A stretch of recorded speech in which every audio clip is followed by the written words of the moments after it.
Registration Delhi, વિક્રમ સોરાણી, હાલ મારું રહેવાનું રાજકોટ. આજે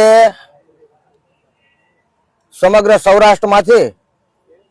મોરબી જિલ્લા, સુરેન્દ્રનગર જિલ્લા, કચ્છ અને અમદાવાદ પણ જિલ્લામાંથી,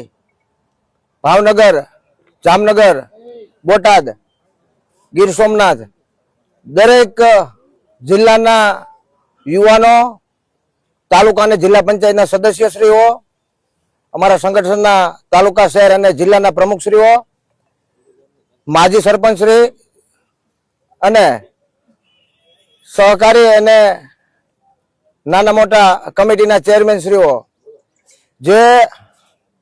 નવનીતભાઈના ન્યાય માટે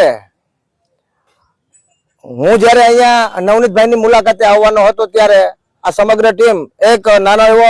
સોશિયલ મીડિયાના મેસેજ છોડવાથી સૌ લોકો સાથે ખંભે ખંભો મિલાવીને અને નવનીતભાઈના ન્યાય માટે બહાર આવ્યા છે. તો પહેલા તો તમામ જવાબદાર નામી અનામી હોદ્દેદારોને હું અભિનંદન પાઠવું છું કે આજે નવનીતભાઈ ઉપર જે આ બનાવ બન્યો એ હવે આ સમાજની પણ અન્ય કોઈ સમાજ ઉપર બનાવ ન બને. એ કોઈ બી લુખા તત્વ હોય એમને સરકાર સીધી દોરી ઉપર સીધા રસ્તે એમની મેળાએ જે ચાલતા શીખવાડી દે એવો પાઠ ભણાવવા માટે આ સમગ્ર ગુજરાતના કોળી સમાજ આજે એકઠો થયો છે. જ્યારે આજ રોજ મારી ઉંમર આજે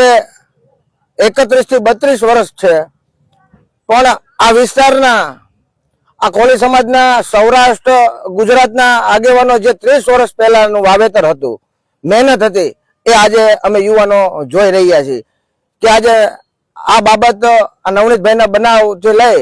અને સમગ્ર ગુજરાતનો કોળી સમાજ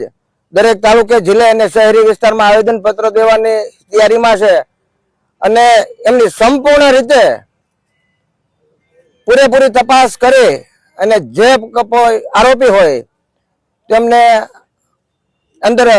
ઉમેરો કરી અને કલમનો પણ નવો ઉમેરો જે માંગણી કરી છે નવનીતભાઈએ તે ઉમેરો કરી અને વહેલા તકે તેમને સજા મળે એ માટે આજે સમગ્ર ગુજરાતના યુવાનો, આગેવાનો, વડીલો અને સામાજિક રાજકીય હોદ્દેદારો શ્રીઓ અહીંયા આવ્યા છે. આજે ગાંધીનગર ખાતે સમગ્ર ગુજરાતના કોળી અને ઠાકોર સમાજના સીએમ અને ડેપ્યુટી સીએમ પાસે જે ભાઈ નવનીતભાઈની જે વાત લઈને પહોંચ્યા છે, હું માનું છું ત્યાં સુધી દાદા પહેલો એવો કિસ્સો છે કે કોઈ પક્ષ છોડી, કોઈ વાદ વિવાદ છોડી, કોઈ રાજકીય અંદર છોડી અને અમારા વડીલો, અમારા તાજ, અમારા બાપ સમાન એ બધા આગેવાનશ્રીઓએ મેદાને એ પણ આવ્યા છે અને એમના માટે,